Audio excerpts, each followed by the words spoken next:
everyone, I'm Kelly Shaffner. Welcome to my channel. Today's video is going to be a little bit different. This is a Q&A video. It is 5 questions that I recently posed to myself that were a reflection on 2021 and a projection for 2022. I did let you know that I was going to make this video, and I asked if anyone had any questions they would like me to address. I do have one viewer question that I will address in this video. So if you're interested, I hope that you stick around. I'm an online reseller. I resell women's pre-loved shoes and clothing, and that is how I make my living. I have turned this fun project into a small business, and now I am working at growing that business and growing my knowledge on how to run a successful business. I am a work in progress, guys. I do not have all the answers. Today's video is going to get a little bit personal. I try not to get personal on this channel, but let's face it, there's a person, and it's one person involved in this business because I do it all, guys. I'm the CEO, I'm the employee, I'm the manager, I am the janitor. Feel free to answer these questions. You can share your answers in the comments below or just answer them yourself. I find it more beneficial if you actually say it out loud. I think that when we put our goals, when we are honest about our reflections and we put our goals out there on the internet, no less, we suddenly are accountable to someone. Say it out loud, put it in the universe, or write it down. Do what you have to do to make your goals and your dreams come true. Okay, we're going to jump right into these 5 questions. The first question is, what were your biggest challenges, obstacles, struggles? I feel like this is the easiest. I'm going to ace this exam. The easiest answer is the global pandemic. I started 2021 with the optimism that the pandemic would become a thing of the past and not something that we would learn to live with long term. Most of the challenges surrounded sourcing. We got through it in 2021. I had enough inventory. I'm so blessed that my business just kept growing in 2021.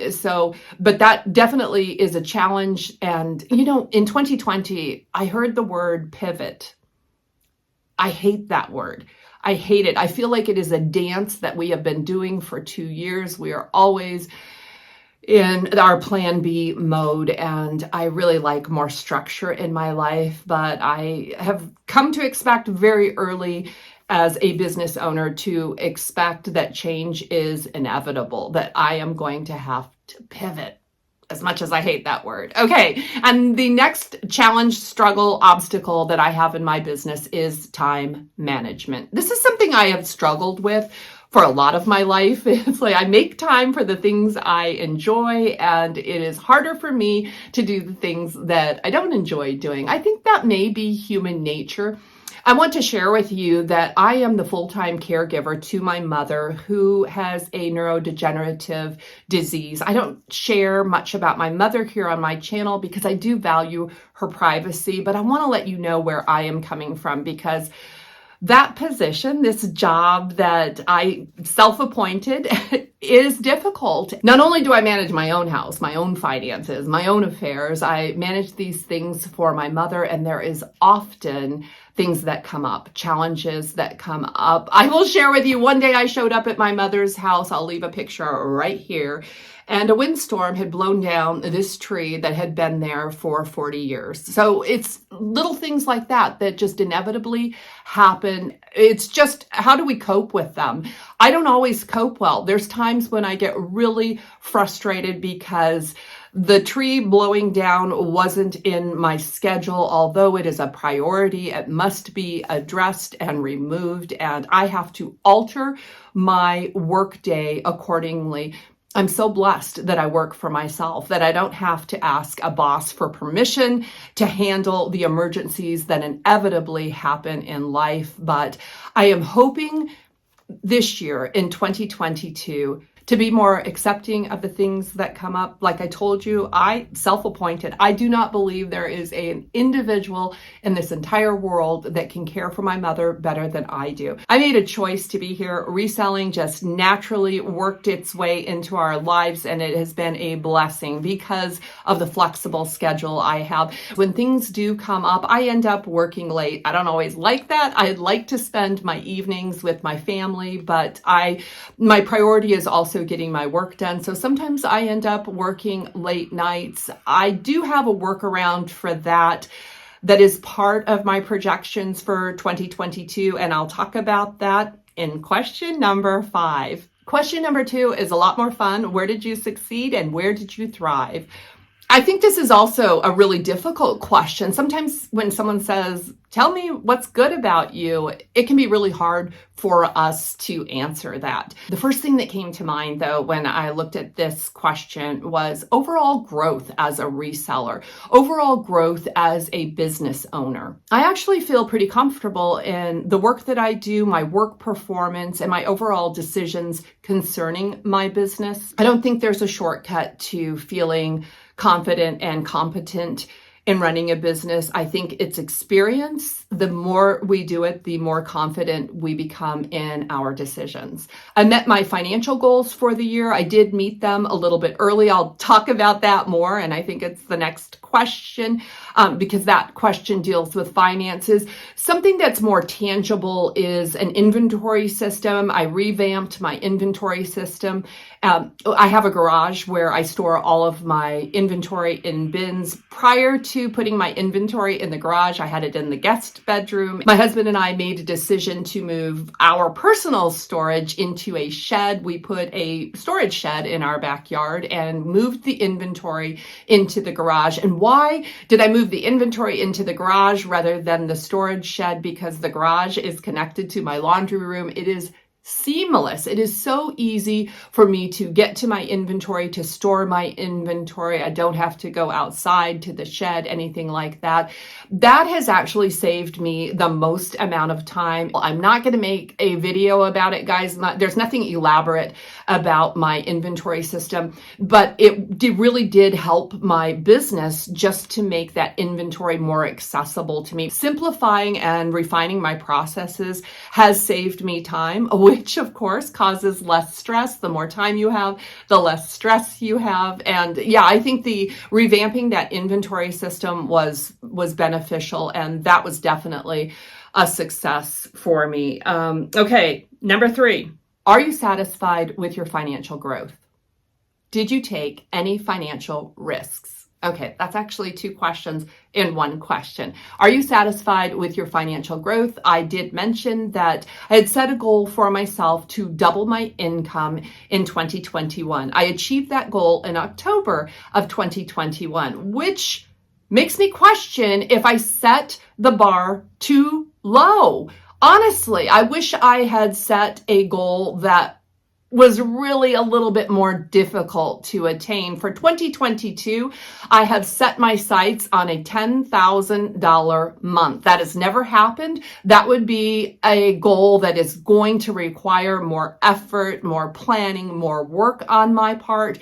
And that is the goal I have set for myself. I think it's achievable, but I also think it's one of those goals that is going to take some work. And that's what I am challenging myself with. Now, the other part of that question, did you take any financial risks? I kind of think I didn't. Now, I want to say that I think that anytime that you are buying inventory or spending money for a product to sell in your business, that's a gamble, and therefore that is a risk. One thing I have learned is just because another reseller is able to sell a brand or a product with a lot of success does not mean I will be able to replicate that person's success. So every single purchase of inventory that I make is absolutely a risk or a gamble. You guys know I love to open mystery boxes. That may be one of the biggest risks in my business. It's also fun. I do look at those investments as investments in entertainment for myself and also for you, because my viewers really enjoy mystery box unboxings, and I do receive ad revenue every time someone watches those videos. So that does help recoup my investment on mystery boxes. I tapped the brakes in 2021, but I was still able to enjoy an occasional mystery box. I foresee myself enjoying an occasional mystery box in 2022. I hope that I will be able to source more for myself. That is always my hope. I think I make better decisions than companies make for me. But I'm running an experiment right now, and I will share the results of that experiment mid-February. So subscribe to my channel if you want to see how that experiment works out. You might be surprised by it. I know it's kind of surprising me. And in relation to that experiment that I'm running, I have been paying up for inventory. I say paying up, guys. I'm not paying $10 a piece for inventory, but I have been paying more than what I have been comfortable with in the past. And it seems to be paying off okay. One of the things I incorporated in 2021 into my business is I have a pay date. I pay myself a set amount of money, not a percentage of my profits, every single month. And I also set aside capital. I am saving money for the future. I have an incentive through a mentorship group that it's a financial incentive, which is always very motivating for me. I found that liquid capital is important. Cash is king, right? I don't want to miss out on opportunities that come my direction simply because I have all of my capital invested in supplies and inventories. That's been a shift in my mindset for 2021. I had heard so many people talking about reinvesting every penny to build your business. You can do both. You can pay yourself, you can save money, and you can reinvest in your business. I have found that to be true in 2021, and I will continue those practices in 2022. Okay, the fourth question is probably the coolest question. It's about your memories. What were your favorite memories from 2021? And beyond that question were two more words with a question mark behind them. The first word being gratitude, question mark, and appreciation, question mark. Okay, I really had to think about this because when I think about my favorite memories, that will be number two. But my gratitude and my appreciation, the number one, hands down, I do not have to think about this, is the donors and supporters of my business. I have had friends, neighbors, family members that give me free inventory. It probably happens for everyone, but to be honest with you, had the pandemic not hit, I don't think I ever would have put myself out there and asked for help. I'm not real good at asking for help. It is humbling to me every single time that someone donates to my business. It blows my mind, and it is so beneficial. I am so appreciative. I am filled with gratitude for the people that think about me. It kind of blows my mind. I'm sure if you have similar donations that you feel likewise. I'm truly have a heart of gratitude for these angels that just have come into my life at always just the right time. And the second wonderful memory that I have of 2021 surrounding my business is traveling to Denver, to Colorado, to thrift. I have taken this trip twice now with my sister, and we have gone to source for my business. But this year was extra special because my son and his wife joined us in Denver. Another sister joined us in Denver. There were 5 of us. Now, my kids did not thrift with me. It was my sisters and I that thrifted. It was marvelous having 3 people looking for items in the Goodwill outlet bins. It was awesome. I have come to depend on that trip. I go every fall, and I'm able to stock my stores up for the winter and outdoor gear, and it's fun. It's fun because I get to share that experience with other people. It's really heartwarming to have other people lean into my business and help me with my business like that. But I think sharing that time with other people is really feeds my soul because I work alone. I am often just week after week after week doing this all by myself. So it is really nice to incorporate other people into what I do. I hope to travel more in 2022, but not just travel, but to actually meet up with people, to have human experiences on those trips, because joy is always multiplied when it is shared. And then I want to share a challenge that I had that really turned out to be a fabulous memory, because it was a big growth spurt for me. In March of 2021, I was invited by a couple YouTube creators. You're probably following them. Alicia from Murrayed Life and Victoria from Super Geeked hosted an epic listing challenge. They invited a lot of content creators to join this challenge and pick a listing goal for yourself and do it in 1 week and document it in video. And we all released our videos at the same time. And there was some camaraderie during that week as we all tried to make our goals happen. I set a goal for myself. It was a big goal at the time to list 100 items in 1 week's time. I did make a video. I met with success as well. That week was a turning point for me. Listing 100 items in a week was a challenge. It was a challenge I desperately needed. I didn't know I needed that challenge, but it taught me that I am capable of so much more than I ever thought. In my little bitty brain, I thought that was such a big goal and I was going to make it happen because I said I was going to make it happen, but it just wasn't that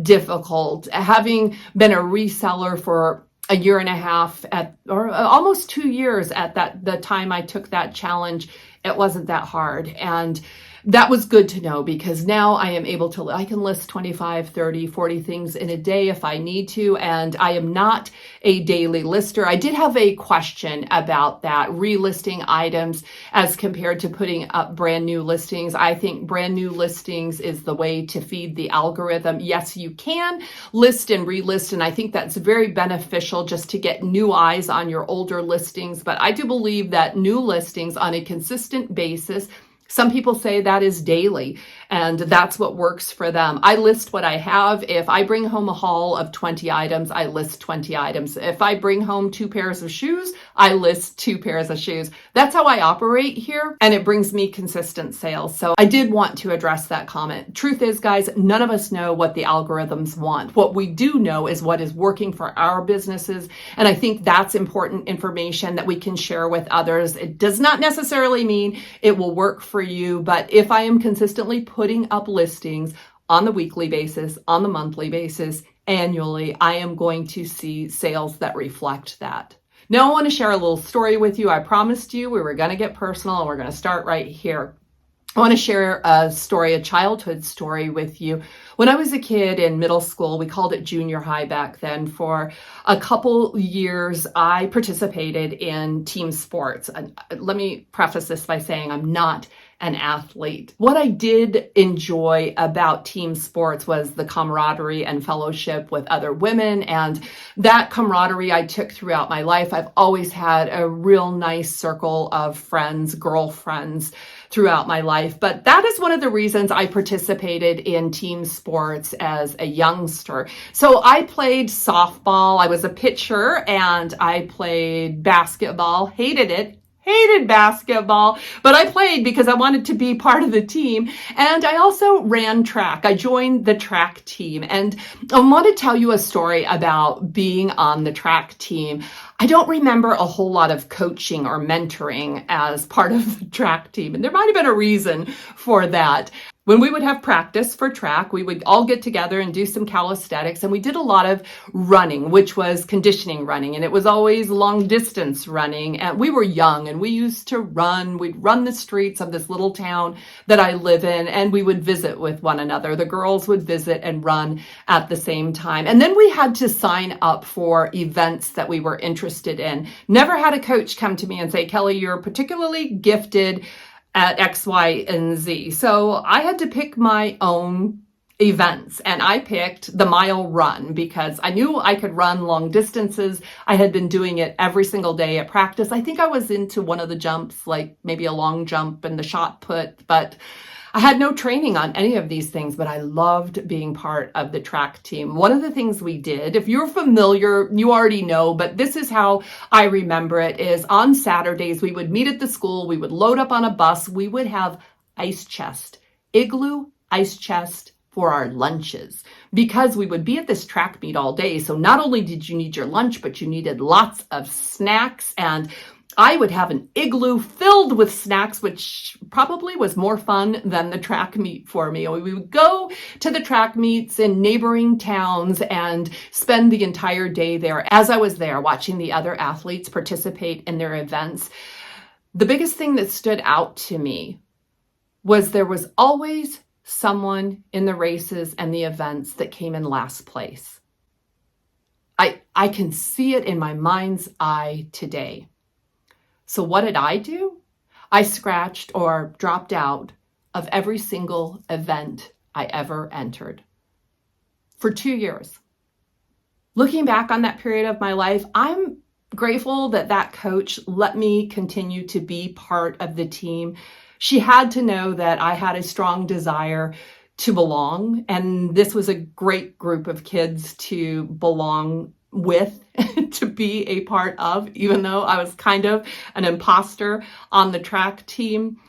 But that feeling, guys, that feeling, that fear of failure, it has lived inside me for years and years and years, especially failing publicly. I put my goals out here on the internet, and what if I fail? People can laugh. Or people can relate because I wouldn't be the first to fail. Okay, so the story kind of moves into something else. Fast forward a few years ago, I'm 50 years old. I'm on my phone looking at something and I get a message. It's kind of a strange message. It wasn't a message. It was actually a story, a video story. And I clicked on the story and it was the story of a woman named Harriet Thompson. Harriet Thompson was a concert pianist that started running at the age of 70. She took up running and started running marathons at the age of 70. I watched that story and it had a profound effect on me. It took me right back to my junior high school days when I was a part of the track team that I let down. I was the weakest link on that track team.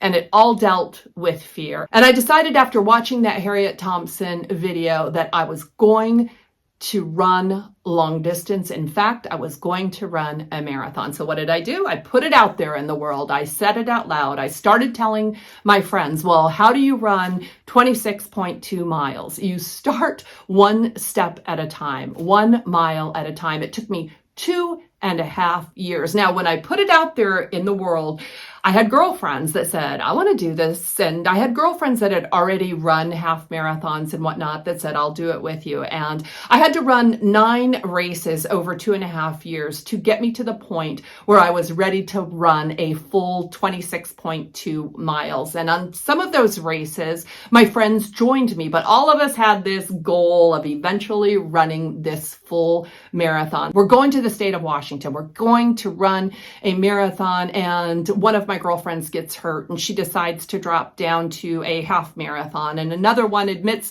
she's not training and she drops down to a half marathon. And a couple weeks before the race, I complete a 21-mile training run. It nearly killed me, guys. I was seeing stars when I completed that 21-mile training run. And as we're getting closer to the day that I am supposed to run 26.2 miles, I decide we're going to go and have a girls' trip. We're going on vacation. We're going to see the sights in Seattle. Just run a half marathon, Kelly. For God's sakes, enjoy something. Drop out. Do not be a public loser. Lucky for me, I had a friend who was a runner. She had completed numerous marathons in her life. And she came to me. She said, I heard you were thinking about dropping down to a half marathon. I said, yeah, I kind of want to just go and have fun. At that point in time, 13 miles was something that I could do confidently. And she said, don't do it, Kelly. What are you afraid of? And I told her, I'm afraid of what we call the van of shame, the van that comes and picks up the runners that can't complete the race for medical reasons or any reason, to be honest with you. I don't ever want to be on that van. And she said, you will never know if you can run 26.2 miles unless you do it. And if you don't, if you can just run 22 miles, it's a victory. I'm so thankful for that pep talk that someone cared enough about me to say, you might fail. You might fail, but it still could be a success. I did complete the 26.2 miles. And I don't think I ever ran another mile since then. It was a challenge.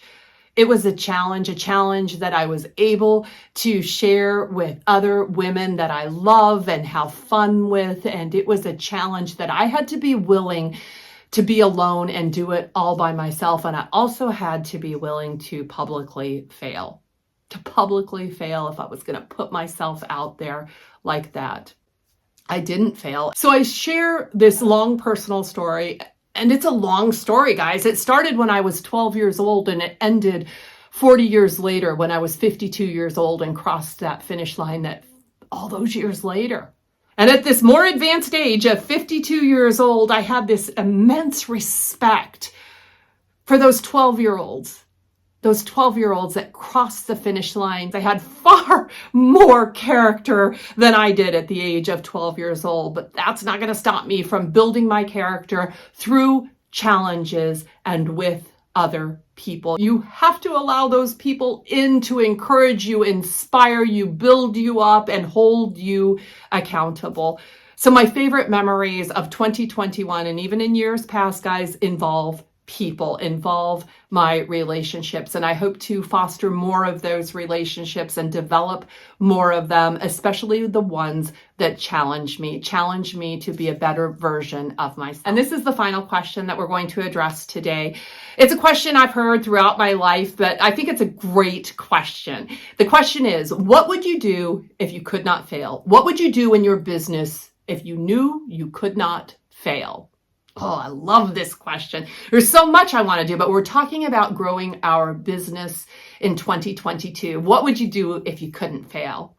I have two short answers. Number one, I would move my business out of my house. I would get a small warehouse space. I don't want a brick and mortar, but I would move my business out of my house, reclaim my space as my home and my sanctuary. And number two, I would hire help. Those are big decisions that I would absolutely move forward on if I knew I couldn't fail. I mean, it's easy enough to do, right? Anyone can go out and sign a lease and get an office space or a warehouse space, and you can hire employees. Can your business support it? That's the important thing. And both of those things would be dependent on my good business sense, my resources, and my hard work to support the revenue of both of those, the paychecks for both of those, paying the rent and paying the employee. That's what I would do if I knew I could not fail. And those are the two things that I am really focusing on for the future so that I am able to have less stress and more time for my priorities. Both of these things are happening in my future. I hope that 2022 is the year to make it happen. I've put it out there, and I may not cross the finish line in 2022. But I might. But I might. I've said enough, and I'm going to wrap this up, but not before I thank you for joining me today. If you have not subscribed to this channel, I would really, really appreciate it if you would subscribe and join me for a future video. My next video is a haul video, and I know you enjoy those haul videos, so it's coming up next. Thumbs up this one if you are in my corner. I really, really appreciate all your help, guys. Blessings to all of you.